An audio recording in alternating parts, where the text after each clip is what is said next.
दोस्तों नमस्कार। अपना चैप्टर 16 का सेक्शन 349 से लेकर के 358 तक इसमें मैं बताता हूँ नोट्स के लिए खास तौर पे। तो सेक्शन सबसे पहले इसमें 349 है। 349 के अंदर बल की परिभाषा दी गई है कि बल प्रयोग क्या है।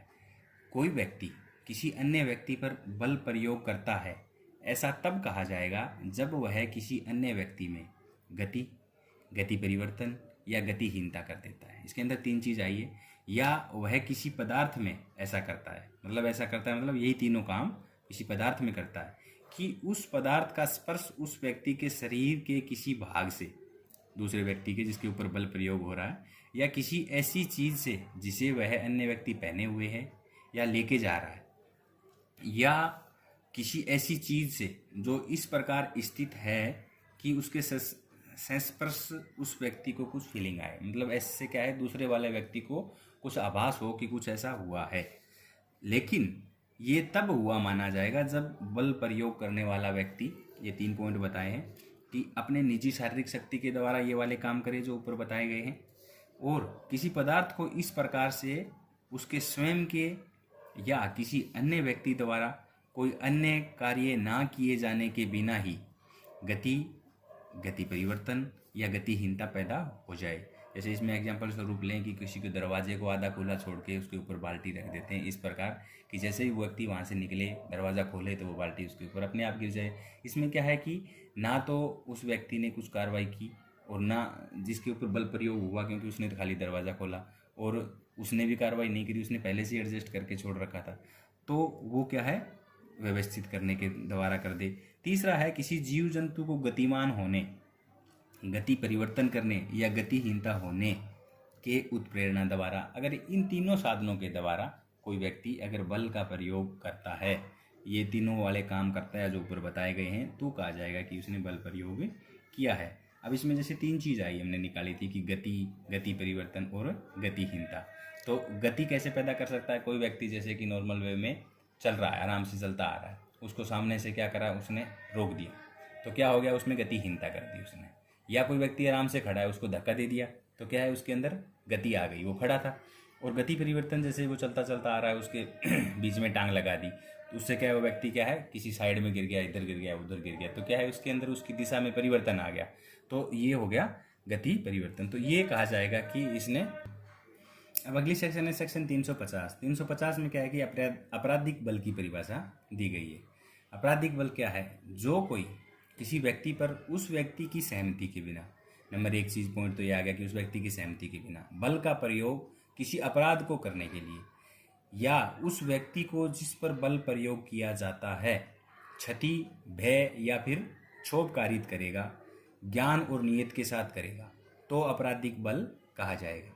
तो इसके अंदर जैसे कि मुख्य मुख्य चीज़ क्या निकल के आती है, सबसे पहले एक तो क्या निकल के आए कि वो जो काम कर रहा है वो व्यक्ति, ज्ञान हो उस व्यक्ति को कि इससे उस व्यक्ति को कुछ क्षति, क्षोभ या ऊपर वाले जो कार्य है ये होने वाले हैं, उसकी नीयत होनी चाहिए, प्लस जिस व्यक्ति के ऊपर बल प्रयोग किया जा रहा है उसकी सहमति नहीं होनी चाहिए। और तीसरा इसके अंदर ये निकल के आता है कि ज्ञान के साथ या आशय से कि उस व्यक्ति को क्षति, क्षोभ या फिर भय होगा। ये तीनों चीज़ें अगर इसमें कवर करती हैं तब माना जाएगा कि उसने उस व्यक्ति पे आपराधिक बल का प्रयोग किया है। जैसे एग्जाम्पल स्वरूप लें तो कोई नाव है जो रस्सी से बंधी हुई है, कोई व्यक्ति उसमें बैठा है, दूसरे वाला क्या करता है, उसकी रस्सी खोल देता है और नाव में क्या है, गति आ जाती है, वो चलने लग जाती है आगे, तो क्या हो गया, उसने आपराधिक बल का प्रयोग किया है। कोई रथ में है, जैसे घोड़े जुते हुए हैं, उसमें कोई व्यक्ति बैठा है आराम से और दूसरे वाला आता है और उसके लाठी मार देता है या और कुछ मार देता है जिससे कि घोड़े अचानक दौड़ जाते हैं, तो क्या उसमें परिवर्तन हो गया, गति परिवर्तन।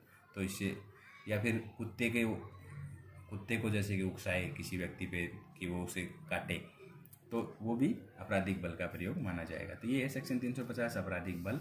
अब है हमला। हमला क्या होता है, आपराधिक बल के प्रयोग करने की तैयारी हमला है। अब जैसे कि कोई व्यक्ति किसी को जैसे थाप मारता है, मार दिया वो तो चलो आपराधिक बल की तरफ कन्वर्ट हो गया, लेकिन उससे पहले जैसे कि उसकी तरफ हाथ करना है ना, वो क्या है, उसकी जो तैयारी है वो हमले के अंतर्गत आती है। यानी आपराधिक बल प्रयोग करने वाले के हाव भाव से सामने वाले को आशंका हो जाए कि यह व्यक्ति तुम्हारे ऊपर आपराधिक बल का प्रयोग करने वाला है, तब ऐसा माना जाएगा कि वो हमला कर रहा है उसके ऊपर। अब नोट इसके अंदर क्या है कि किसी प्रकार की हरकत ना करके सिर्फ बोलना हमले के अंतर्गत नहीं आता है। जैसे कि दो व्यक्ति हैं और एक बोलता है कि श्रीमान जी मैं आपको एक थप्पड़ चिपकाने वाला हूँ अभी, तो यहाँ दूसरे वाले को क्या है, यहाँ आशंका नहीं होगी क्योंकि वो बड़े आराम से बैठे हैं, इनके बीच में कोई ऐसा था ही नहीं और उसके ऐसे बोलने से उसे कोई आशंका नहीं हुई, तो नहीं माना जाएगा कि यहाँ हमला हुआ है। लेकिन अगर वो व्यक्ति खड़ा होकर या फिर गुस्से में अचानक उसकी तरफ ऐसे हाथ को उठा करके बोलता है, हाथ ऊपर करके बोले कि रुक तेरे को मैं एक लगाता हूँ, तो यहाँ क्या है, दूसरे वाले को आशंका पैदा हो जाएगी, तो वो हमले के अंतर्गत आ जाएगा। मतलब मुख्य बात इसके अंदर क्या आता है, आपराधिक बल और हमले के अंतर क्या आएगा कि बल प्रयोग की जो तैयारी है वो है हमला, और बल प्रयोग अगर कर देता है तो वो क्या हो जाता है, आपराधिक बल। तो ये अपनी सेक्शन 351 तक हो गई। अब अगली सेक्शन है सेक्शन 352। 352 के अंतर्गत में क्या बताया गया है कि गंभीर प्रकोपन होने से अन्यथा हमला करने या आपराधिक बल का प्रयोग करने पर दंड। इसके अंदर 3 महीने तक की सज़ा और 500 रुपये जुर्माना या दोनों का प्रावधान दिया गया है। गंभीर व अचानक प्रकोपन क्या है, सेक्शन 302 का पहला अपवाद वाला ही समझा जाए।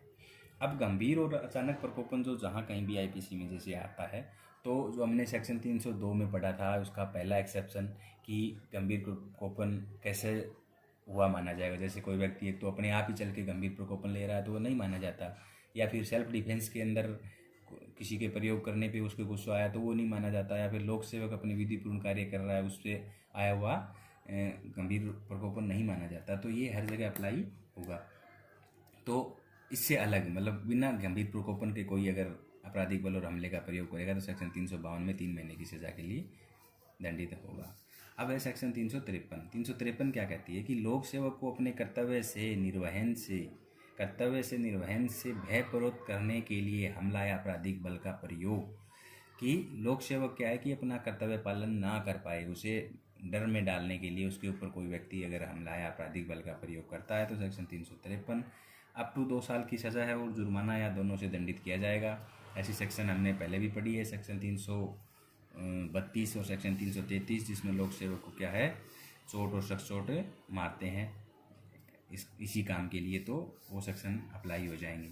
यदि लोक सेवक बलवा इत्यादि को दबा रहा है तो वह हमला या आपराधिक बल का प्रयोग करे तो सेक्शन 152 आईपीसी लग जाएगी। तो अपने नोट्स के अंदर ये चीज़ ज़रूर मेंशन करना, जैसे ही आ जाए, जैसे 353 आई ये बात आई तो ये ध्यान आ जाना चाहिए कि पीछे भी ऐसा कुछ आया था तो कौन सी सेक्शन थी, तो ये संबंधित सेक्शन याद हो जाएगी, याद करने में आसानी हो जाती है इससे। अब है सेक्शन 354। सेक्शन 354 काफ़ी चर्चित सेक्शन रहती है।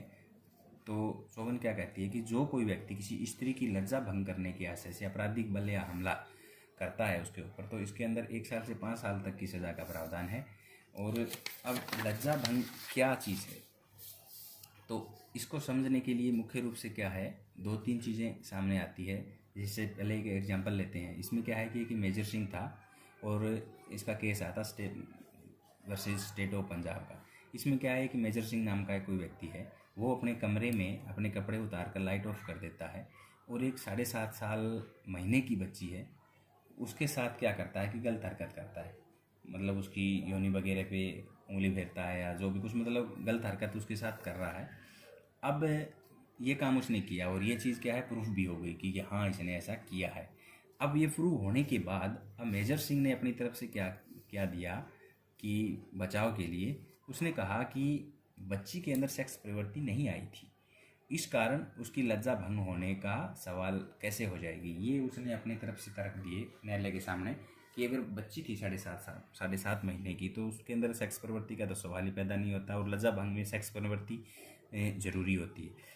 तो ये ऐसा सिस्टम था। इस बात पे ट्रायल में उसकी बात मानी भी गई, लेकिन बाद में सुप्रीम कोर्ट ने इसने क्या बताया कि सेक्स प्रवृत्ति लज्जा भंग का आधार नहीं है, कोई ज़रूरी नहीं है।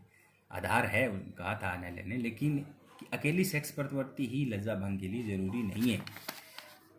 लज्जा प्रत्येक औरत के जन्म से ही उसके साथ होती है और इसके लिए औरत का रिएक्शन देना कोई ज़रूरी नहीं है। अब उसमें यह भी कहा था मेजर सिंह ने कि उसकी बच्ची की तरफ से ऐसा कोई रिएक्शन आया भी नहीं, क्योंकि वो तो क्या रिएक्शन देती।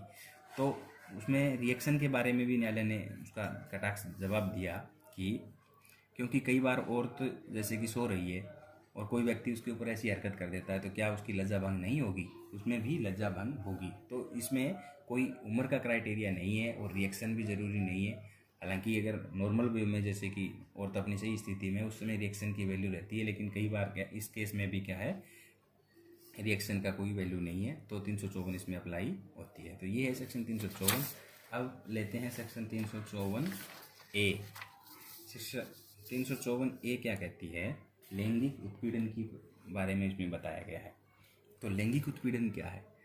अगर जो कोई व्यक्ति निम्न कार्य करेगा, ये जो बताए गए कार्य अगर करेगा तो कहा जाएगा कि उसने क्या है कि लैंगिक उत्पीड़न किया है। नंबर 1, सेक्सुअल पर्पज से किसी स्त्री को स्पर्श करना या उस स्त्री के ना चाहते हुए स्पर्श करने के लिए उसकी तरफ बढ़ना, अर्थात शारीरिक संपर्क और अनचाहा यौन संबंधी संकेत करना। नंबर 1 तो हो गया ये। दूसरा क्या है? यौन संबंध बनाने के लिए उससे मांग करना या अनुरोध करना। तीसरा इसमें क्या है? किसी स्त्री की इच्छा के विरुद्ध बलात् अश्लील साहित्य, मतलब ज़बरदस्ती उसे अश्लील साहित्य दिखाना या कोई पिक्चर वगैरह दिखाना। और चौथा पॉइंट है इसमें लैंगिक आभासी टिप्पणियाँ करना।